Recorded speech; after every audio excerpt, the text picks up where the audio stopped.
Pernah nggak sih kalian ngerasa ada satu malam yang dari awal udah terasa beda? Kayak udara malamnya itu bawa firasat aneh.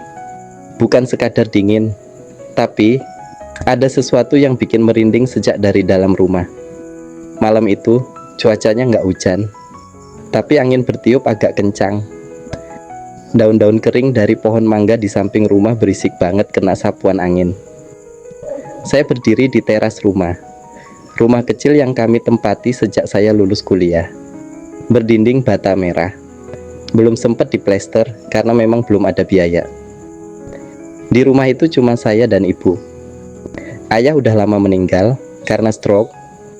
Nama saya Ardi, usia 27 tahun. Malam itu saya rencananya mau berangkat ke rumah Mas Dedi, salah satu senior di organisasi sosial tempat saya aktif beberapa tahun terakhir. Bukan organisasi politik atau LSM ya, tapi lebih ke kegiatan-kegiatan sosial masyarakat dan kemanusiaan. Kegiatannya macam-macam, mulai dari edukasi ke anak-anak desa, sampai kerjasama dengan tenaga medis buat program kesehatan di kampung-kampung. Malam itu ada rapat rutin, dan memang rumah Mas Dedi jadi titik kumpul.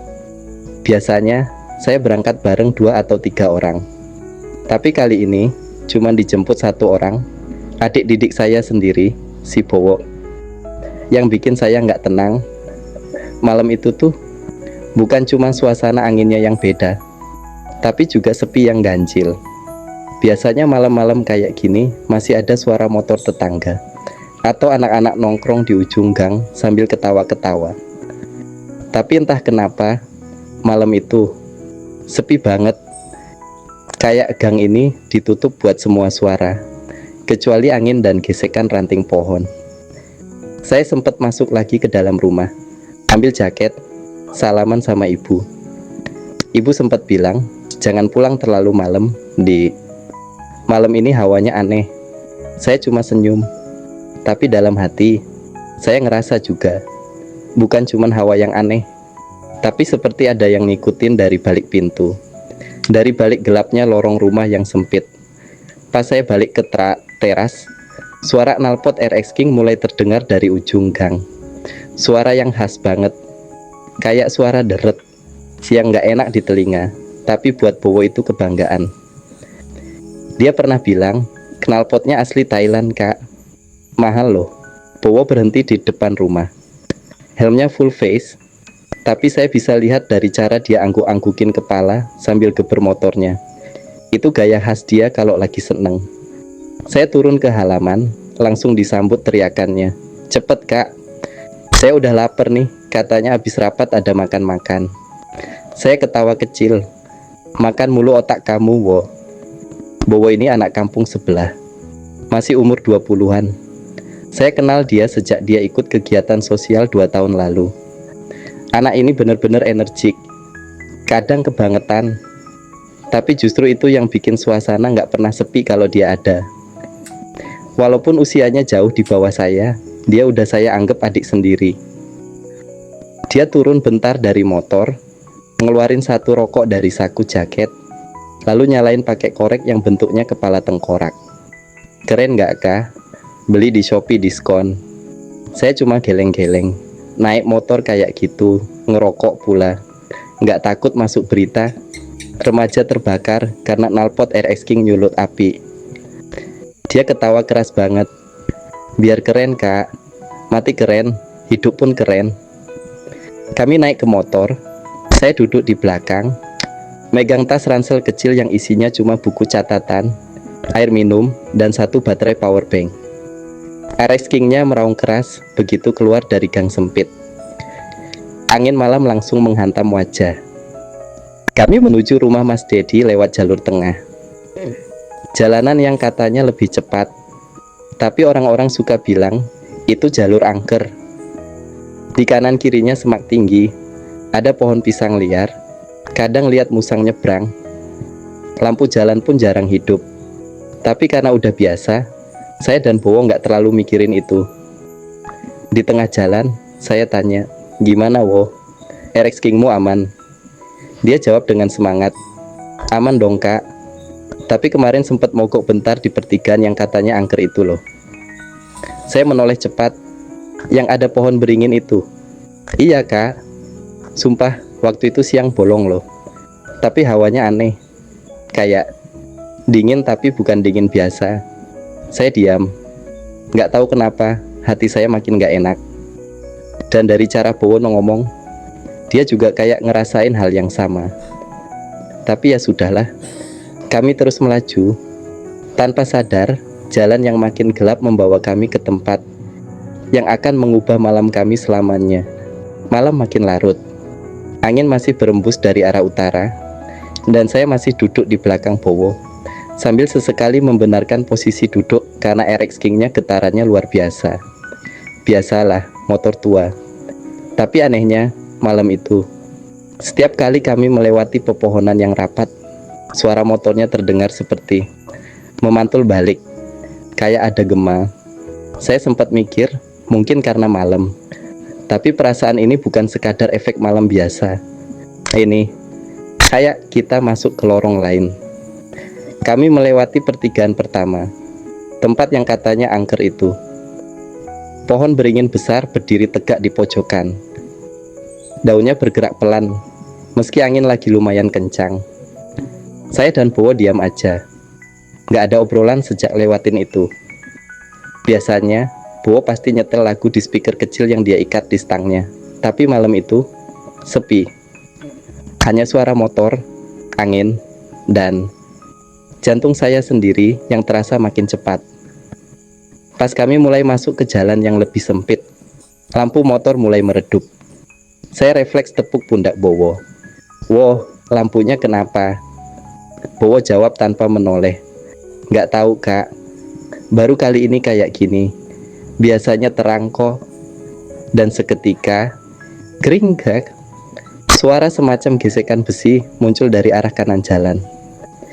Saya menoleh cepat, gak ada apa-apa. Tapi suara itu benar-benar bikin bulu kuduk saya naik. Motor masih melaju, walaupun pelan. Bowo juga kelihatan mulai tegang.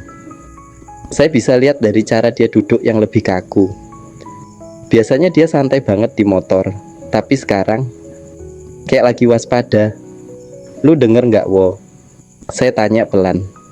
Bowo angguk pelan. "Denger kak, dari tadi saya ngerasa ada yang aneh. Sejak ngelewatin beringin tadi, motor kayak berat banget." Saya langsung merinding. Kami terus maju. Jalanan itu panjangnya mungkin cuma 500 meter.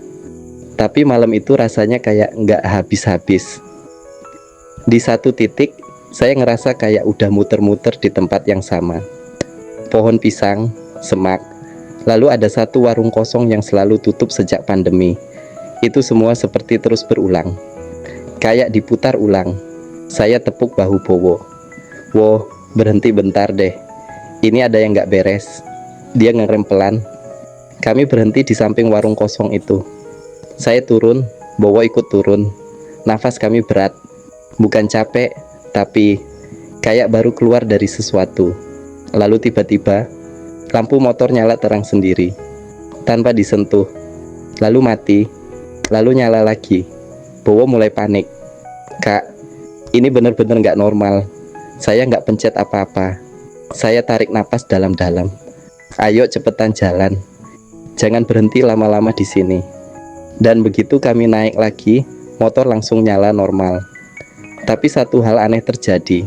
Sejak itu, jalan yang tadinya sempit dan gelap, tiba-tiba berubah jadi lebih lebar dan terang. Bowo ngelihat saya dari spion.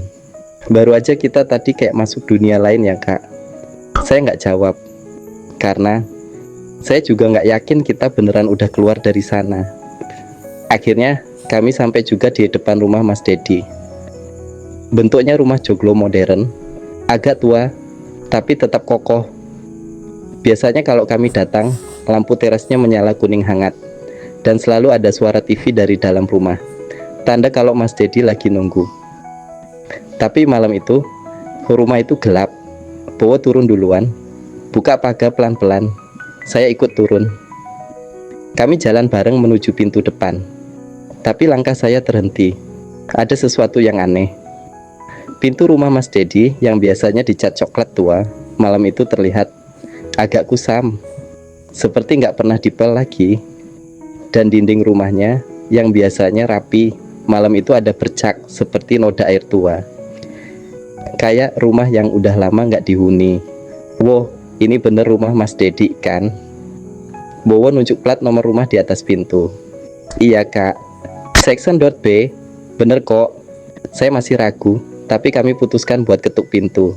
3 kali ketukan, sunyi. Saya coba pencet bel, ting tong. Dan suara bel itu nggak seperti biasanya. Harusnya bunyinya ting tong, biasa. Tapi kali ini seperti suara lonceng tua, pelan, panjang, dan berat. Kami nunggu, tapi nggak ada yang buka. Baru saya mau ngomong, tiba-tiba kreek kak, pintunya terbuka sedikit. Nggak ada suara orang, nggak ada siapa-siapa. Saya dan Bowo saling pandang. Mas Dedi, saya coba panggil, nggak ada jawaban. Cuma suara angin dari balik dalam rumah. Bowo berbisik, kak, masuk nggak? Saya ragu, tapi rasa penasaran lebih kuat. Kami dorong pelan pintu itu dan masuk. Ruang tamu gelap, tapi samar-samar ada cahaya dari ruangan tengah, seperti lampu minyak atau lilin. Langkah kami makin pelan. Bau rumahnya pun beda. Biasanya bau kopi dan kayu tua, tapi sekarang lebih kayak bau tanah basah, apek dan dingin. Tiba-tiba dari arah ruang tengah terdengar suara, masuk aja dik. Suara yang berat, pelan, tapi dingin sekali. Saya dan Bowo langsung berhenti. Bowo bisik, kak, itu suara Mas Dedi bukan? Saya jawab pelan, nggak tahu, kayak bukan. Tapi dia nyebut dik. Dia emang sering manggil saya dik. Kami belum sadar bahwa malam itu kami bukan masuk ke rumah Mas Dedi. Kami baru akan sadar kalau kami sudah masuk ke sesuatu yang bukan dunia biasa. Kami berdiri diam. Suara itu, masuk aja dek, masih menggantung di udara, seperti nggak berasal dari ruangan manapun, tapi terdengar jelas di telinga. Bowo nunjuk ke ruangan tengah yang masih remang. Kak, masuk yuk. Mungkin aja Mas Dedi lagi sakit atau gimana. Nggak enak juga udah nyelonong masuk gini. Saya masih ragu, tapi saya juga nggak mau ninggalin Bowo sendirian. Jadi saya angguk pelan. Lalu kami melangkah masuk ke dalam. Suara langkah kami di atas lantai kayu tua terdengar jelas. Kletak, kletak. Nggak ada suara lain. Begitu kami sampai di ambang pintu ruang tengah, kami berhenti. Ruang itu kosong. Tapi ada satu hal yang bikin jantung saya langsung turun ke perut. Ada satu kursi kayu tua di tengah ruangan, menghadap ke jendela. Dan di kursi itu duduk seseorang. Punggungnya menghadap kami. Rambutnya panjang, aut-autan. Pakaiannya seperti batik kusam, lengan panjang. Saya refleks nahan napas. Mas Dedi? Tanya saya, pelan. Orang itu nggak gerak. Bowo maju setengah langkah. Mas, baru dia ngomong gitu. Kursi itu berderit pelan. Orang itu mulai memutar tubuhnya. Pelan, sangat pelan. Sampai akhirnya wajahnya sedikit terlihat dari samping. Dan bukan Mas Dedi. Bukan. Wajahnya perempuan tua. Kulitnya pucat, matanya kosong, tapi bibirnya tersenyum. Pelan, aneh. Kayak senyum ngasih tahu bahwa dia udah nunggu dari tadi. Saya langsung mundur setapak. Bowo, keluar. Sekarang Bowo masih bengong. Saya tarik lengannya dan kami lari keluar. Tapi suara kursi itu berderit lagi. Seolah orang di kursi itu berdiri. Saya nggak mau lihat ke belakang. Kami nyelonong ke ruang tamu, dorong pintu depan, dan pintunya nggak bisa dibuka. Bowo narik keras. Saya ikut bantu, tetap nggak bisa. Dan tiba-tiba, dik, jangan pergi dulu, temenin saya bentar aja. Suara itu sekarang jelas, tepat di belakang kami. Saya menoleh perlahan dan saya lihat dia, perempuan itu, berdiri di ujung ruang tamu, setengah bayangan. Matanya menatap lurus ke arah saya. Senyumnya tetap sama. Dan tanpa sadar, saya membaca doa di dalam hati. Lalu teriak, Bismillahirrahmanirrahim. Dan dorong pintu sekali lagi. Dan kali ini pintunya terbuka. Kami lari keluar, nggak peduli sepatu lepas, tas jatuh, apapun. Yang penting kami keluar. Begitu sampai di luar pagar, saya noleh ke rumah. Rumah itu terang, lampu menyala, dan di teras berdiri Mas Dedi. Kalian dari mana? Saya udah nunggu dari tadi. Saya dan Bowo saling pandang, napas ngos-ngosan. Saya cuma bisa jawab pelan, tadi kita udah di dalam, Mas. Tapi kayaknya bukan rumah ini. Kami duduk di ruang tamu Mas Dedi yang kali ini benar-benar seperti yang saya ingat. Sofa lama, karpet batik, dan dinding berderet foto keluarga. Semua terasa normal. Tapi pikiran saya belum bisa berhenti mikir. Kami barusan masuk kemana? Mas Dedi nyeduh kopi. Tangannya sedikit gemetar pas nyodorin cangkir. Mungkin dia juga ngerasa ada yang ganjil. Ceritain dari awal, katanya akhirnya. Suaranya tenang, tapi matanya kelihatan serius. Saya dan Bowo gantian cerita. Dari mulai suasana aneh di jalan, suara gesekan logam, jalan yang seperti nggak habis-habis, sampai perempuan tua di kursi kayu. Mas Dedi dengerin semuanya tanpa potong. Pas kami selesai, dia duduk agak tegak. Lalu dia ngomong sesuatu yang bikin saya merinding lagi. Rumah ini dulu berdiri di atas tanah peninggalan Belanda. Ada rumah asli yang dulu berdiri di sini. Dan ya, katanya rumah itu dulu punya seorang ibu tua yang meninggal sendirian. Saya dan Bowo saling pandang. Dan tanya saya, kadang orang bilang roh yang gak pernah dijemput bisa numpang di tempat yang mirip. Mereka bukan mau nyakitin, tapi mereka juga kesepian. Saya langsung ingat suara itu. Temenin saya bentar aja. Mas Dedi narik napas panjang. Saya udah lama tinggal di sini, tapi baru kali ini rumah ini kayak ditarik kembali ke masa lalu. Mungkin karena kalian datang dengan pikiran yang kosong, nggak siap, atau karena memang sudah waktunya ada yang nampak. Bowo yang dari tadi diam, akhirnya buka suara. Tapi, kenapa dia milih nampak sekarang? Mas Dedi angkat bahu. Mungkin karena kalian masuk dari jalan tengah. Saya ngernyit. Jalan tengah? Dia angguk pelan. Itu jalan lama. Sudah jarang dipakai. Tapi dulu, jalan itu yang terhubung langsung ke rumah aslinya. Rumah yang udah nggak ada. Saya langsung merinding. Jadi, jalan itu bukan cuma sekadar jalan pintas, tapi portal. Saya nyeruput kopi yang rasanya jadi pahit. Satu pertanyaan muncul di kepala saya. Kalau malam ini kami bisa masuk ke rumah lain, berarti tempat itu masih ada, masih hidup, masih nunggu. Dan mungkin besok atau lusa ada orang lain yang nyasar ke sana. Mungkin bukan saya, tapi siapapun yang lewat jalan tengah itu. Beberapa hari setelah kejadian itu, saya kira semuanya bakal tenang. Tapi ternyata tidak. Setiap malam, entah kenapa saya kebangun jam yang sama, 02.34 pagi. Awalnya saya pikir cuman karena trauma. Tapi setelah 5 malam berturut-turut, saya mulai mikir, ini bukan kebetulan. Yang lebih aneh lagi, setiap bangun, saya ngerasa kayak habis jalan jauh. Badan pegal, kaki terasa berat, dan kadang saya nemu pasir halus di lantai kamar. Saya tinggal di lantai 2. Nggak masuk akal. Suatu malam, saya akhirnya nekat cek CCTV kecil yang saya pasang di ruang depan rumah. Jam 23.40 itu, saya lihat diri saya sendiri berdiri di depan pintu. Diameter nggak bergerak selama 5 menit penuh. Lalu balik badan masuk kamar. Saya kaget banget. Saya benar-benar nggak ingat kejadian itu. Saya langsung nelpon Bowo. Suaranya serak, kayak orang baru bangun. Sama, gue juga, katanya. Tiap malam jam segitu. Dan tadi gue nemu jejak kaki di lantai. Kayak kaki orang, tapi telanjang, kecil dan basah.